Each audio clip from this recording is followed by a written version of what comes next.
Mais que s'est-il passé pour que ce Luis Enrique se transforme à ce point? La métamorphose d'un joueur, on va en parler les amis. Un joueur qui par le passé était appelé Luis Merdique, il s'est transformé. Je ne sais pas comment l'appeler, est-ce qu'il a un surnom? Parce que souvent dans les joueurs sud-américains on trouve des surnoms, n'hésitez pas à m'en proposer. Mais Luis Enrique cette saison, on a un nouveau joueur qui est efficace, qui est important dans notre effectif. On se demande même si à chaque fois on ne doit pas le mettre en premier voire en deuxième, parce qu'il y a un Greenwood avant, il y a un Højbjerg, oui bien sûr, on doit le mettre dans le 11 type. Et il convient parfaitement à plusieurs rôles, que ce soit ailier gauche, que ce soit piston. Moi, j'aimerais bien le voir que piston, mais on va en parler dans cette vidéo-là. Je vous fais un petit détail de pour quelle raison Luis Enrique a changé du tout au tout. Voilà, il y a la confiance, bien sûr, mais il y a d'autres points importants dans sa vie personnelle, professionnelle. Sa carrière a décollé enfin, peut-être, je l'espère, pour lui. Voilà, donc j'ai toujours des doutes, moi, personnellement. J'estime qu'il n'est pas encore complètement terminé. Voilà, il aura encore des périodes où il va avoir des creux, je le pense. Mais j'espère me tromper. Voilà, j'ai pas la science infuse. On va en parler dans cette vidéo-là, les amis. J'espère que vous allez tous très bien. Donc, Luis Enrique, le nouveau Luis Enrique. Voilà, vous avez la miniature ici. De toute façon, vous l'avez vu en grand quand vous avez cliqué dessus. On va en parler avec l'article de La Provence qui en parle et qui détaille des raisons, voilà, pour laquelle, eh ben, il a changé du tout au tout. Les amis, tout d'abord, allez hop, on y va, let's go. Abonnement, like, dislike, abonnement, cloche et tout le tout team. N'hésitez pas à commenter un max. On y va tout de suite et il y aura une question à la fin de la vidéo. On y va sur l'introduction.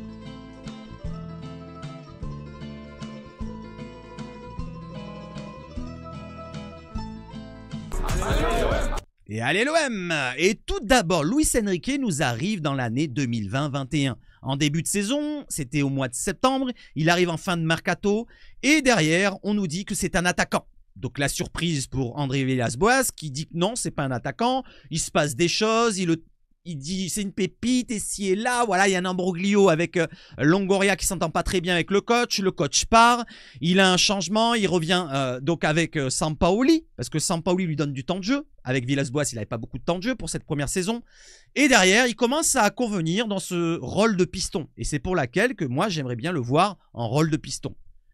Entre-temps, on avait placé beaucoup d'espoir en ce joueur quand il est arrivé à 18 ans à peine. On a recruté pour 8 à 10 millions d'euros comme vous voyez ici.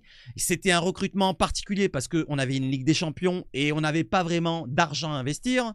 Mais avec le temps, on a vu que le joueur commençait à s'éteindre petit à petit. Voilà, donc il s'éteignait, on le voyait douter, comme je vous l'ai dit, il était vachement hésitant. À chaque fois qu'il allait en dehors de la surface, en devant de la surface, il hésitait à faire une frappe ou une passe et il revenait tout le temps en arrière.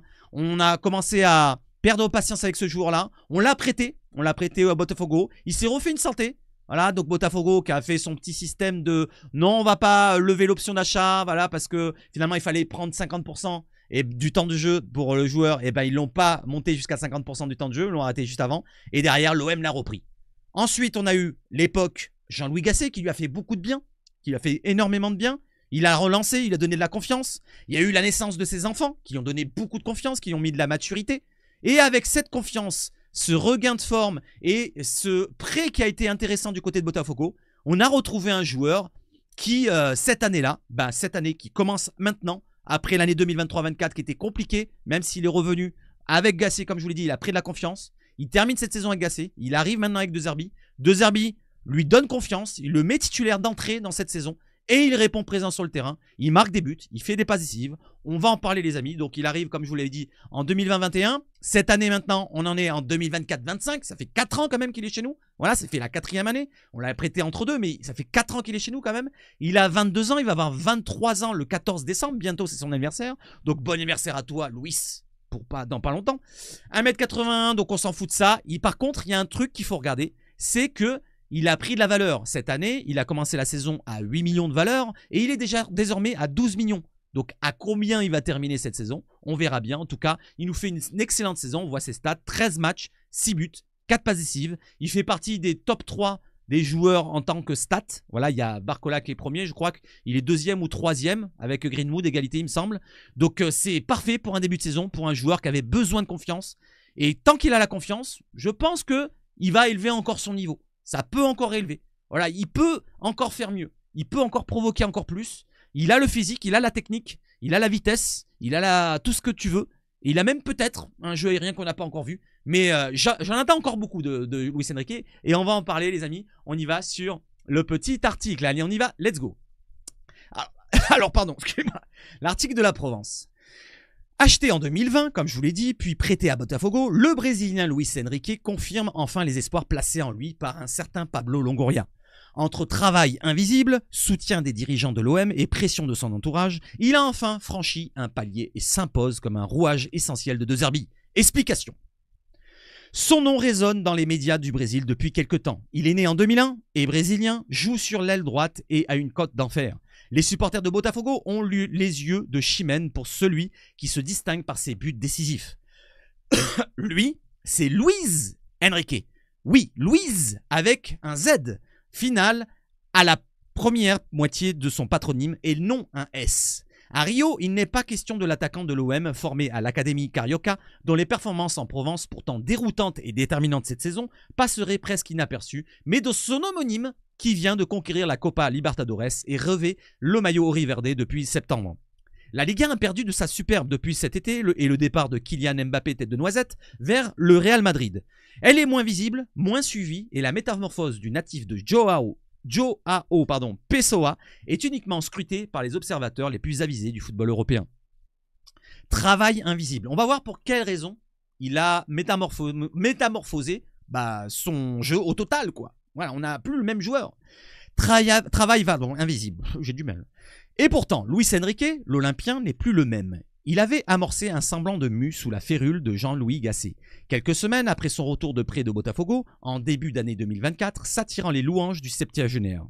Mais tout cela ne restait qu'embryonnaire. Il ne s'inscrivait jamais vraiment dans la continuité.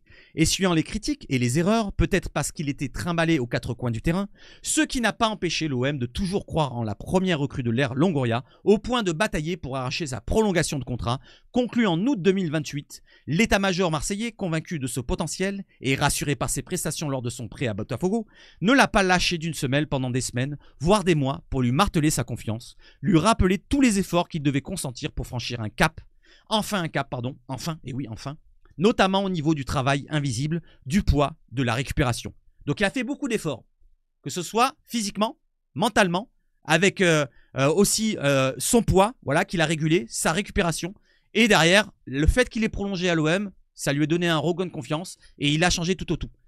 On va continuer pour voir un petit peu ce qu'il a changé. Changement d'agent, ça aussi c'est un domaine que je n'ai pas cité juste avant, il a changé d'agent. Luis Enrique a également fait du ménage dans son entourage et s'est reconstruit un nouveau cocon. Celui-ci a deux vertus. Il lui offre une maturité nouvelle avec la naissance d'un second enfant né d'une nouvelle union et le force à repousser ses limites. Il a par exemple quitté l'agent de ses débuts pour confier la gestion de ses intérêts à une structure qui a pignon sur rue, Rock Nation Sports, où Vinicius, Hendrick du Real Madrid, Gabriel Martinelli d'Arsenal ou Paqueta de West Ham ont leur ronde serviette. Ils lui ont mis la pression. Soit tu prends conscience des exigences du haut niveau, soit tu régresses, explique-t-on au Brésil. Il a choisi la première option et ce n'est pas l'OM qui s'en plaindra. Tout heureux de tirer enfin les fruits de ce recrutement qui, lorsqu'il avait été conclu en 2020, avait semé le scepticisme autant que le profil du joueur que sur le montant de la transaction, 10 millions d'euros. Donc là, il parle de 10 millions, tout à l'heure 8 millions d'euros. Donc vous voyez, les deux domaines, le changement d'agent, voilà, avec un peu plus de sérieux du côté de son agence d'agent, et aussi le changement de femme avec une nouvelle naissance, ça lui a apporté beaucoup de maturité. La maturité, ça apporte beaucoup de bonnes choses où tu peux réguler par exemple ton poids de forme, si et là, il est plus sérieux. Voilà, il devient adulte finalement. Je continue. S'il réalise qu'il peut aller loin, Luis Enrique n'avait que 21 matchs en pro dans les pattes et n'avait pas encore soufflé sa 19e bougie quand il était arrivé à Marseille. Il avait 18 ans encore. 4 ans plus tard, il rayonne comme jamais. Au centre Robert-Louis Dreyfus, les plus optimistes imaginent qu'il en a encore sous la semelle. C'est comme je viens de le dire avant. Je pense qu'il peut encore faire mieux, moi, personnellement. Est-ce que vous pensez qu'ils peuvent faire mieux encore? Parce que je pense qu'il est encore au début de sa carrière, 22 ans à peine. C'est encore très jeune, très tendre. Il peut encore faire mieux. Voilà, donc là, il émerge vraiment maintenant. Et s'il termine cette saison avec, je sais pas, une dizaine de buts. Déjà, une dizaine de buts, c'est déjà très très bien. Il est déjà à 6. Et que l'année prochaine, il confirme. Là, on verra un autre joueur encore une fois. Et derrière, ça sera encore mieux pour nous. Si on le garde. J'espère qu'on le gardera. Au centre Bruno de Fus, les plus optimistes, confiance en lui. S'il prend totalement confiance en lui. Et oui, parce qu'avec la confiance, tu tentes plus de choses. Comme on l'a vu face à Monaco. Voilà, donc le petit pont qu'il fait face à Monaco, je sais plus si c'est Vanderson qui se le prend ou quoi au caisse. Golovin, je crois qu'il se le prend le petit pont. Contre Lens, il tente un geste technique de malade où il y a un dégagement qui vient de l'arrière de la défense ou du gardien, peut-être Rouli. Un dégagement sur Luis Enrique. Et au lieu de contrôler bêtement plat du pied ici et là, il va tenter un sombrero avec son contrôle. Qui va presque réussir parce que le joueur, c'était un joueur comme Machado, je crois, qui était très rapide. Il lui a repris le ballon. Mais vous voyez, il tente des choses qu'il ne tentait pas avant. Ça, c'est le côté confiance. Et plus il tentera, plus il y aura de la réussite s'il a vraiment de la technique qu'il faut. Et je trouve qu'il en a de la technique. Voilà, comme le but qu'il met contre Nice, c'est pas donné à tout le monde. Voilà, le 1-2, entrée des surfaces, frappe un lucarne, magnifique, je l'ai vu en direct. Donc il faut qu'il prenne confiance en son talent. Voilà, donc moi j'attends ça. Une fois qu'il prendra confiance en son talent totalement à tous les matchs, on verra un joueur qui sera régulier. Là, pour l'instant, j'ai encore des doutes. J'attends de voir dans la durée. C'est le début. C'est le début d'une nouvelle ère, peut-être. Mais c'est le début, quoi. S'il comprend qu'il peut aller très loin, son avenir sera radieux, glisse-t-on en interne. Où l'on apprécie ce garçon, très positif et très à l'écoute. À force de lui répéter qu'il devrait faire enfler sa ligne de stats et être plus tueur face au but adverse, le Brésilien y parvient enfin. Avec 6 réalisations cette année et 4 offrandes en 13 apparitions. Il s'impose comme le deuxième joueur le plus décisif de l'élite hexagone. Vous voyez, c'est deuxième joueur, j'avais dit top 3. À égalité avec son partenaire, vous voyez, Mason Greenwood, qui a 9 buts et une passe D. Les compères olympiens n'étant dévancés que par le Parisien de merde, Bradley Barcola. Désolé pour le de merde, mais c'est sorti tout seul. S'il continue de suivre les conseils de son préparateur personnel, il a trouvé en Roberto De Zerbi l'entraîneur idéal pour progresser. Celui qui le met en confiance et lui permet d'être à l'aise, quelle que soit la position à laquelle il l'utilise, y compris en piston droit où l'Italien l'a placé à Lens et à Monaco, contre Monaco, pardon, où il a marqué à un but. Il a marqué à chaque fois, sans jamais rechigner à apporter son écho défensif.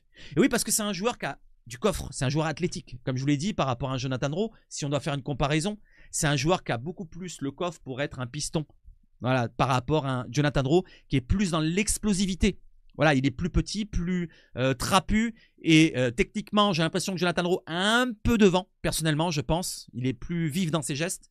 Et pour provoquer les défenses, si on doit mettre un ailier offensif, ça sera mieux de mettre un Jonathan Rowe, personnellement. Voilà, en fin de match ou en début de match, peu importe, pour provoquer les défenses. Après, quand on est face à des blocs bas et qu'il n'y a pas d'espace pour trouver une profondeur, c'est difficile avec Luis Enrique, qui est plus costaud, qui est plus a besoin plus d'espace, de longueur pour se lancer.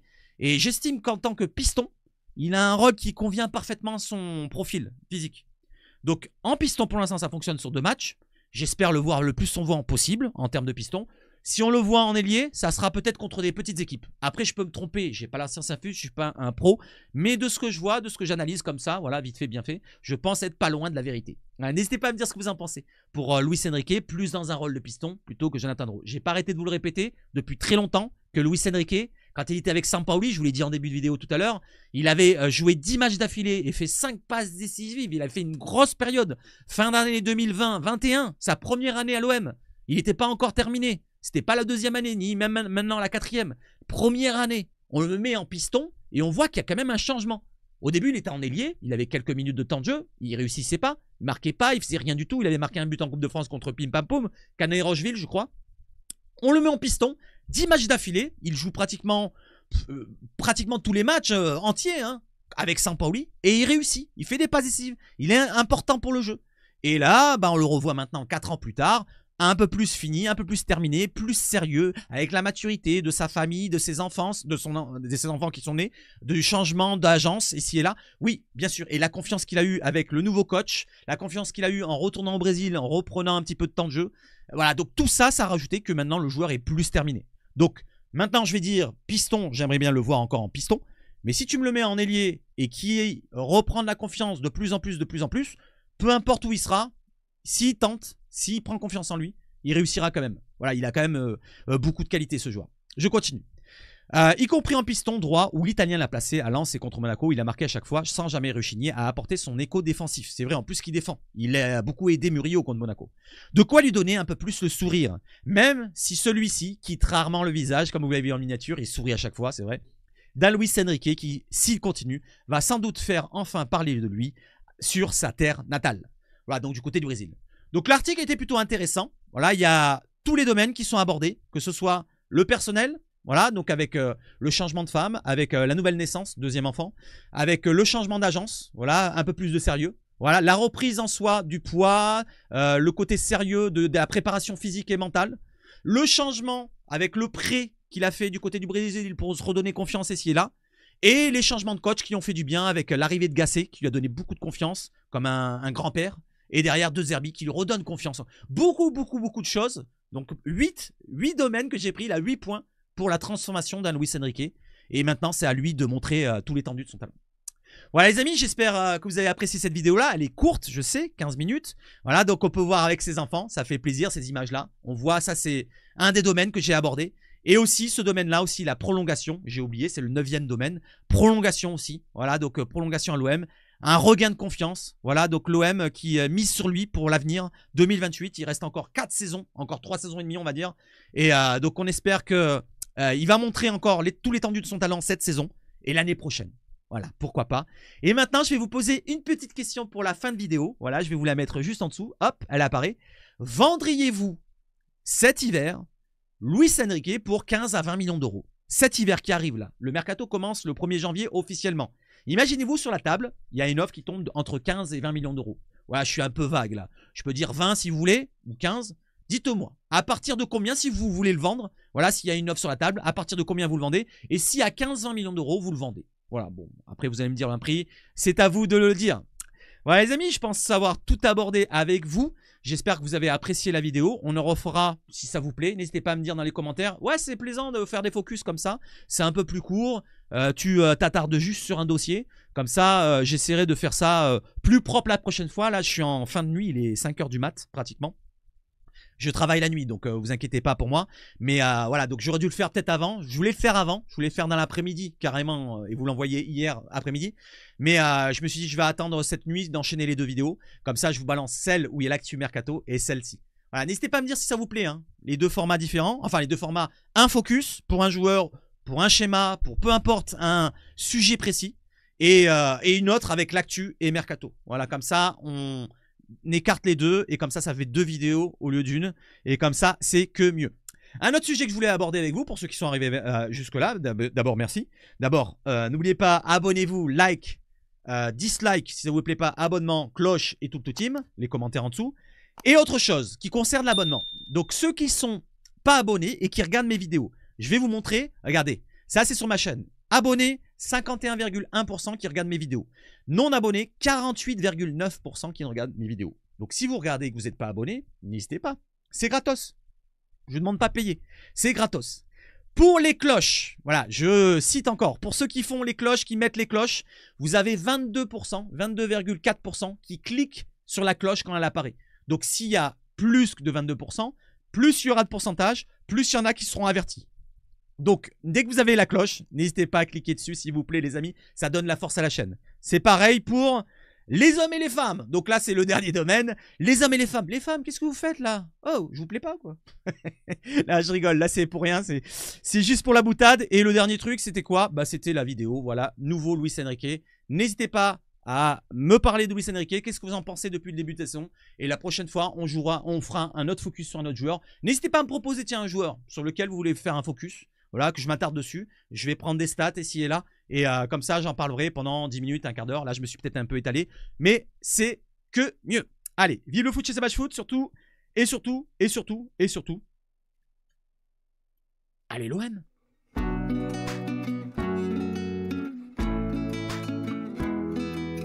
Ciao, ciao, ciao.